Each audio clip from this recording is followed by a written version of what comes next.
Bertemu kembali jelang puncak peringatan HUT ke-79 RI. Sejak siang tadi hingga sore ini, Ibu Kota Nusantara Kalimantan Timur mulai disterilisasi. Tim gabungan TNI Polri mulai mensterilisasi lokasi, dalam hal ini Istana Garuda IKN. Sterilisasi dimulai dari depan pintu masuk IKN, lokasi dalam gedung Istana Garuda, dan area sekitar.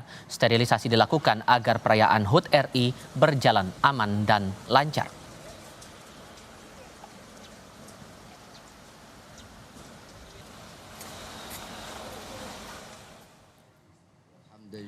Sementara doa lintas agama dilakukan usai salat Jumat di Istana Garuda Ibu Kota Nusantara Kalimantan Timur. Hal itu bertujuan untuk kelancaran penyelenggaraan upacara 17 Agustus esok hari.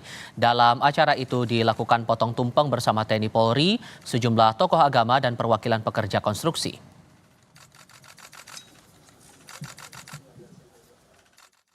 Kami yang berada di sini barusan tadi sholat Jumat di dalam istana, dan dilanjutkan doa bersama dengan jajaran TNI Polri. Tentunya tidak terlupakan adanya kami hormati, kami banggakan seluruh tokoh masyarakat, seluruh kiai, ustadz maupun tokoh agama. Kami berdoa untuk kelancaran kegiatan esok hari yang dipimpin oleh Pak Ustadz Said. Lebih dari 2.000 aparat TNI Polri gabungan disiapkan untuk pengamanan mengawal upacara 17 Agustus di Ibu Kota Nusantara Sabtu esok.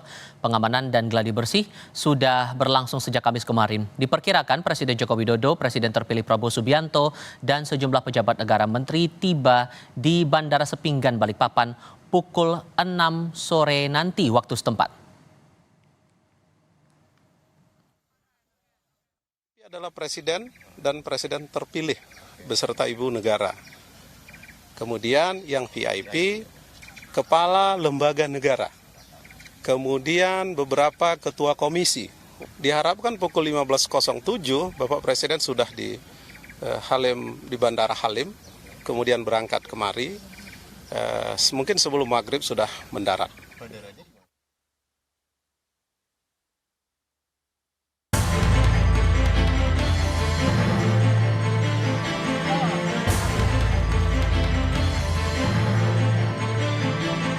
Upacara 17 Agustus 2024 menjadi peristiwa bersejarah Indonesia. Upacara dan perayaan ulang tahun kemerdekaan Indonesia digelar di Ibu Kota Nusantara, IKN, Kalimantan Timur. Menurut pelaksana tugas Wakil Kepala Otorita IKN, Raja Juli Antoni, sarana prasarana peringatan kemerdekaan HUT ke-79 RI di IKN sudah siap. Bagi OIKN, 17 Agustus itu bukan masalah besar ya. Semua sudah ready, sudah set up. Justru pertanyaannya seperti yang selalu kita sampaikan, bahwa pembangunan IKN ini bukan selesai pada tanggal 17 Agustus. Ini adalah tadi sebutkan ini long term project ya. Project jangka panjang, proyek kebanggaan Indonesia untuk anak cucu kita. Tak hanya pembangunan fisik IKN, tim akrobat Jupiter TNI Angkatan Udara siap mengangkasa di langit Ibu Kota Nusantara dengan menampilkan 5 formasi dalam waktu 5 menit dari ketinggian 3.000 kaki. Jupiter Aerobatic Team kita sudah siap, hanya memang kondisi cuaca saja yang menurut kami masih menjadi kendala karena kondisi cuaca yang cukup menantang. Dan visibility yang juga cukup hazy di area ibu kota negara sehingga menjadi sedikit terkendala, tapi masih bisa dilaksanakan. Selain para pejabat, upacara dan perayaan kemerdekaan di IKN juga dihadiri berbagai tamu undangan. Presiden Joko Widodo mengurangi jumlah tamu undangan yang semula 8.000 tamu menjadi 1.300 orang. Awal-awal yang diundang itu 8.000. Dihitung-hitung ternyata hotelnya nggak cukup, akomodasi tidak cukup, konsumsi juga sangat sulit, karena memang ekosistemnya belum terbangun di sini. Akhirnya dari 4.000 dipotong jadi 2.000. 2.000 pun masih tidak cukup. Akhirnya keputusan terakhir kemarin menjadi 1.300. Perayaan HUT ke-79 Republik Indonesia juga dihadiri perwakilan masyarakat Kalimantan Timur dan pekerja konstruksi IKN. Kehadiran mereka menjadi momen penting dan bersejarah, menjadi saksi berdirinya Ibu Kota Nusantara. Tim Liputan, Kompas TV IKN, Kalimantan Timur.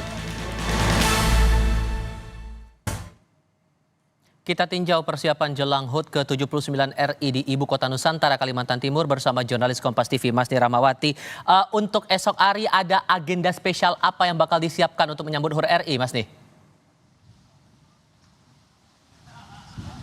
Ya, untuk malam nanti sekitar pukul 12 malam menjelang tanggal 17 Agustus 2024 ini ada renungan suci yang digelar di Taman Kusuma Bangsa yang dimana ini berada di kawasan inti pusat pemerintahan. Nanti akan dihadiri langsung oleh Presiden Jokowi, juga dari petinggi negara seperti Kapolri juga ini menghadiri renungan suci yang digelar nanti perkiraannya dari pukul 11:30 hingga pukul 12 dan menjelang dari pergantian hari dari tanggal 16 Agustus menuju tanggal 17 Agustus 2024. Kalau misalnya kita bagaimana nantinya dari Presiden ini rencananya sore ini akan bertolak dari Jakarta menuju ke IKN dan dikabarkan akan sampai di IKN ini sekitar pukul 8 kurang waktu Indonesia Tengah. Tapi nanti kita nantikan Presiden ini sampai di IKN pukul berapa. Tapi tentunya sebelum dari besok 17 Agustus 2024 untuk upacara peringatan Hari Kemerdekaan Indonesia yang ke-79 nanti sekitar pukul 12 akan dilaksanakannya renungan suci yang diikuti oleh Presiden Jokowi dan juga pejabat tinggi negara lainnya. Tifal. Dari Ibu Kota Nusantara, Kalimantan Timur, Masni Rahmawati melaporkan. Terima kasih.